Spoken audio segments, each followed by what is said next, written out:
Hey, it's Ken Conan with the Explore and More show. I've got Mr. Ted Blank with me today. Ted Blank is the owner of Ted Blank Luxury Travel and Adventures. Thanks for joining me, Ted. Good to be here again. Yeah, I know this is kind of part two in our series. We're going to talk a lot more about Alaska, Yes, we are. which you and I both have up on our favorites list. It I know is, that yeah, for sure. yeah.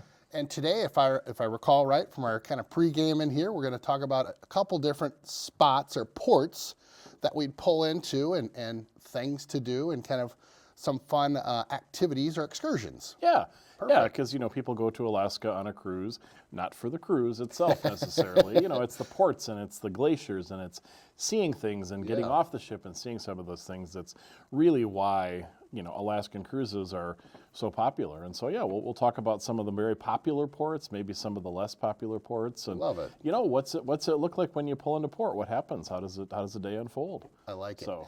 And so with Alaska, we either start kind of on the southern side or the northern side or Yeah. somewhere in between. Where do you want to start today? Yeah, so, cruises, many of them are one-way cruises. So Right. they'll start in Vancouver and they'll head north to Anchorage, or they'll start in Anchorage and head south to Vancouver. And so you can go in either direction. Most of the cruises call it the same ports going northbound, going Yeah. southbound. A few kind of shake it up to give you the option to do a 14-day cruise. Wow. But yeah, so let's go north. Okay. North to Alaska, right? Awesome. Wasn't that a movie back in the day at some point? Maybe Dudley Do-Right was in it. I don't know. You were way more up on movies. I failed the Hills Oh, of yes, that's what, The was it? Sound of Music. Sound of Music. Yeah. That was an F for Yeah, Tim. F for you. Yeah. Yeah, so the first port that normally you'll call at if you're going north into Alaska is Ketchikan. And Ketchikan is a small town. It's on the very, very southern tip of Alaska. Okay. And it's a big, big fishing port. And, until tourism arrived in Alaska, its industry really was about fishing for over 100 years. Wow. And so it's still a place where, the deadliest catch folks and stuff, that's kind of home base for them is Ketchikan. And so as a cruiser, one of the things a lot of people will come to me and say, I really want to go to Alaska, but I'd love to go fishing. Ketchikan is the perfect place to go fishing. Nice. Particularly halibut fishing, which you can fish for kind of throughout most of the year, actually. I think it's like February through December you can fish for halibut, but other things as well. And it's a really good example of what a port in Alaska looks like. So Ketchikan happens to have a road to it, one little road. But most people come by plane or come by boat to get there. And the cruise ships dock right in the center of town. So when the ship is docked and when it's tied up and when the gangplank is done, you can walk off the ship, walk across the street, and you're in downtown Ketchikan. Nice. So one of the things you can do in Alaska for part of a day or for a whole day is just to kind of walk around and explore independently. And so Ketchikan is a great place to do that. It's a very walkable city. It has a historic district that used to be kind of the red light district. It's called Really? Fish Creek, yeah, and it's got a creek Oh, that runs boy. through it, and some of the old houses of ill repute are still there. Nice. And in the salmon season, the salmon make their way right up that river, so you can watch Wow. the salmon spawning Wow. right there. But another option in Ketchikan and in all the ports in Alaska is to take shore excursions. And so some cruises include shore excursions in the cost of the trip, others don't. Okay. And the choice of things to do in Ketchikan is really, really broad. You can actually go to a lumberjack show where they do log rolling and things like that. You can go visit a really interesting native Alaskan village called the Saxman Native Village. And it's still actually inhabited and active, and they carve totem poles there for use in the modern world. So you can actually meet some of the elders and others who work on totem poles and understand how totem poles work. You can go a little farther afield and kind of look for bear. I've seen bear in Ketchikan, so you can see them. In town? No, you're a little bit out of town. Just a little bit out of town. Wow. There's some nice totem pole museums there as well. And like I said, fishing options to get out and to, take like a rib boat out into the bay and hike on one of the less inhabited islands. There's some flight seeing options. So it's a neat place. How fun. And most of the cruise ships will spend a good 8 hours, 8 to 10 hours in Ketchikan. And again, you can come and go, get back on the ship, have lunch, get off, walk around and explore the town independently, do an excursion, or kind of combine the two together. And just a real quick question. On the excursions, is that something you want to look at and book prior to even leaving? Do you do it on the ship? Like, what's best practices for that? Yeah. So there's different schools of thought Okay. for that.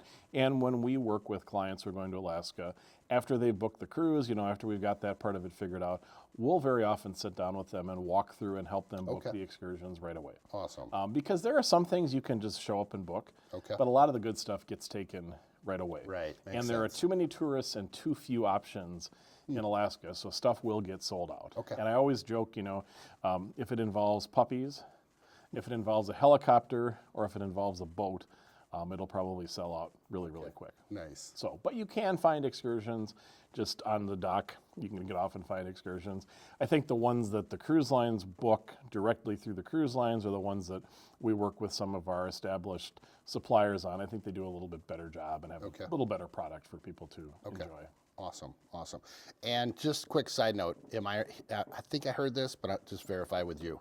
If you book through the cruise line, they guarantee you get back on the ship. If Yep. you go independent, you're kind of rolling the dice. Yeah, so there are kind of two schools of two different types of excursions. Yeah. There are the excursions that the cruise line contracts with directly, and those always have a return to the ship guarantee. Okay. There are some suppliers that we work with that offer that same Okay. guarantee, and then there's kind of the Wild West of excursions out there. So, choose your adventure and hope you get back in time. Awesome. All right. Get us back on track here. Yeah. Didn't So mean to divert- Ketchikan, Yeah. northbound. It's like now you've arrived in Alaska. You're there. We're here. You get off in Ketchikan, and you're like, okay, this is different. This is Alaska. So the next port that a lot of ships will visit is Juneau, Okay. which is the capital of Juneau. And so if Ketchikan has one road, Juneau has zero. There is no access to Juneau by land. Wow. So the only way to get there is to fly or to take a ship to get there. That's awesome. Juneau has about 50,000 people. There are cars there. Sure. Like cars drive around, but eventually you come to the end of the road and you just have to turn around and go back. What an interesting Yeah, so concept. it's kind of like an right? island. Where It's you're kind of like an island Yeah. there, yeah. But Juneau downtown, it's a historic downtown. It has all the usual shopping and some nice little interesting museums and things like that. You can see the Alaska Capitol. You can see the Alaska Governor's residence, which is actually a pretty modest place. And the number one attraction in Juneau is a place called Mendenhall Glacier. And Mendenhall Glacier is located a little bit north of town. It's in the U.S. Forestry area, the Tsongas National Forest. And you can take a shuttle bus up there as an excursion, and you can just explore the glacier. There are walking trails around it. You can take one that takes you almost to the base of the glacier. Really interesting visitor center there. You can do kayaking in the bay. Yeah. You can take a helicopter and land up on the glacier. So you can get really up and close and personal with the glacier. And the other thing Juneau is famous for is whale watching. Okay. And so a lot of great whale watching opportunities there. And you're not quite guaranteed a whale, but I've yet to have anybody go whale watching in Juneau and not see a whale. Well, tell me about that. So are you getting on a little inflatable and heading Yeah, so out? no, or they're something usually a little bigger than that. They're usually bigger. They're more like, 40 to 100 passenger, little kind of sightseeing boats, but Alaskan rugged sightseeing boats. And you'll just kind of go out into the bay, and eventually one of the boats will spot a whale, and all the other boats will kind of head over there. But then they have to turn off their motors because they can't really disturb the whale. So then you just have to hope the whale kind of comes close to you, and you can get close enough that you can hear them breathe. Come on. You can hear them as they do their Wow. dipping, and then they'll shoot their tails up and dive down to the bottom. And I didn't realize this, but every whale's tail fin is unique. And so a lot of the whales go back to Juneau every year. Wow. And so the boat drivers know who these whales Interesting. are. They all have names. So Interesting. yeah, it's really neat. It's a neat thing to do, and to be that close to that large of an animal is pretty rare. It's kind Yeah. of like a little safari there out into the wildlife. That is amazing. Yeah. And I'd imagine there's probably some other wildlife you run into in the bay as well, or the Yeah, sea you'll otters see out there, all that? sea otters, eagles, things like that. Awesome. You'll see that everywhere in Alaska as well. Okay, awesome. Yeah, so the next kind of the northbound port is a place called Skagway. Okay. And Skagway, it's like a transportation hub. It has a road and it has a railroad. So yeah, I know it's really, it doesn't really have much of an airport, a little tiny little airport. Okay. But it is the northernmost point on the Inside Passage. Okay. And so it is where the miners went for the Klondike Gold Rush that took place in the Yukon Territory. Really? Okay. So if you do what they did and you walk up either the White Pass or the other pass that's right there, you can actually walk into the Yukon, and that's where they went to find gold. Now, fortunately now there is a road that can take you up there, and there's also a railroad that was built to support the gold rush. It's called the White Pass and Yukon Scenic Railroad, and now it's a tourist operation. And so it's a narrow gauge train, and you'll travel up into the mountains, just breathtaking views from every side as you go up. And eventually you kind of get to the top, and you turn around and you look back there and you see your cruise ship, and it looks like just a tiny little tip of your finger. It's so small. Gosh, So you really get quite a ways out there. And you'll actually cross the border into Canada on the White Pass and Yukon. And so that's probably the highlight of Skagway. Tell me more about that train, because that intrigues Yeah, me. Is it one of those ones with like the glass bubble or no? great They're actually windows, they're kind of reconstructed, old-fashioned passenger cars, like the kind you would have seen in a Western movie. Okay, fine. So they're comfortable, but they have a boiler in the corner, a wood stove in the corner, and it's interesting. This railroad has been around for over 100 years, and so it's quite an operation to watch it.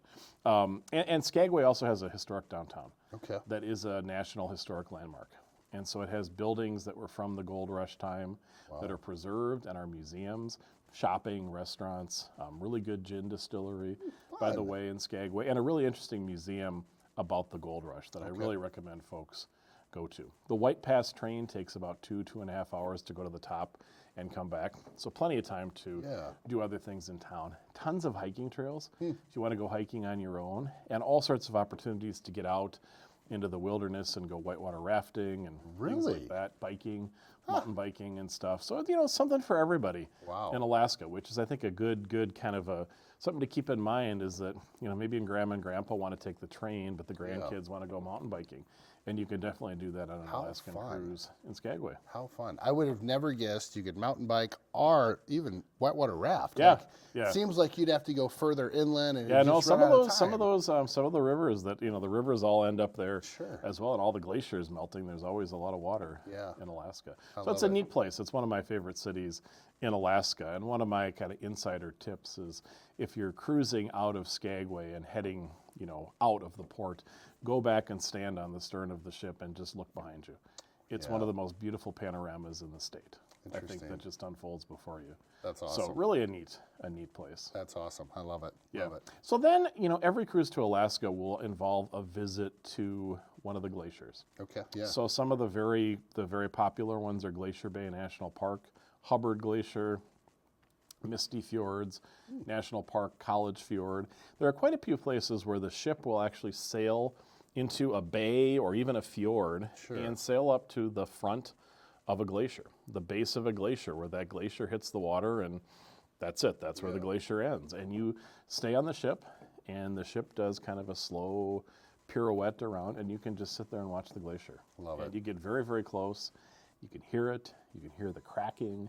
You can see the big pieces crumbling down. You can smell the glaciers. You can see the sea life that lives kind of in the glacial areas. And I think really for a lot of people, the ports are great, but the real highlight is those days you spend just taking in the majestic scenery of glaciers.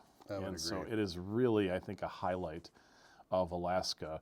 And it's always kind of like the more glaciers you can get on a cruise, I think the better a choice it is in terms of a cruise. My wife and I had what I'd call kind of a pinch me moment. We were doing the kind of the 360, the pirouette, if you will. And we were in our stateroom out on the deck with like these fancy coffees that we had just, put in our text. You've done your order. They disappear. And we're just out there sipping cappuccinos. Watching the glacier. And I can't do this at home. What is happening? It's just it's surreal. It really is. And there is no place, even if you live in a part of the United States that has mountains and stuff, there's no place like this. Right. And it is really just incredible, and the majesty of nature and the, understanding how the Native Alaskans interacted with it in the past and in the present, and what's changing. Things are changing for the better, things are changing for the worse. How are these areas evolving? So you can really learn a lot, without even trying on an Alaskan cruise. That's true. So there are a couple other ports, and we'll cover those maybe in a future episode. A couple little smaller ports that are worth mentioning. But then normally the ship will keep going and head up to either Seward or Whittier, which are the ports for Anchorage. Yeah. And that's where you get off. And so you could take a motor coach to the airport and go home, or you could hop on a train and do a very interesting tour of kind of the inland part of Alaska that we'll also talk about in a future episode. I like it. Yeah, so I want to make sure we remind people that we do have a downloadable guide to Alaskan cruising, and we'll put the link in the comments below, but you can just click on the link and download this guide that talks about some of the ports I've talked about, some other ports, and gives a bunch of tips about Alaskan cruises, and also gives you info on how to contact our team to help plan your Alaskan adventure. I love it. And let's wrap with timing on booking these, because I think that's very important. Yeah, it's interesting. I'll talk to people and they'll say, "Oh, I'm planning a trip to Alaska, and it'll be March of the year, and they want to go in July." And they're like, Right. "Oh, am I too early?" And I'll always say, "Are you talking about Are you talking about July of 2 years Right. from now?" Right. So Alaskan cruises, 18 to 24 months in advance is the prime booking window. Once you get within a year, it's important to be ready to make a quick decision, because you're going to see that a lot of the inventory is very reduced. And in particular, those land tours up to the mainland part of Alaska, those fill up really, really quick. Awesome. So Okay. the earlier the better for Alaska, absolutely. Love it. Love it. Well, thanks for tuning in to another Explore and More show. I'm Ken Conan, the rookie. We've got the expert, as always, Mr. Ted Blank.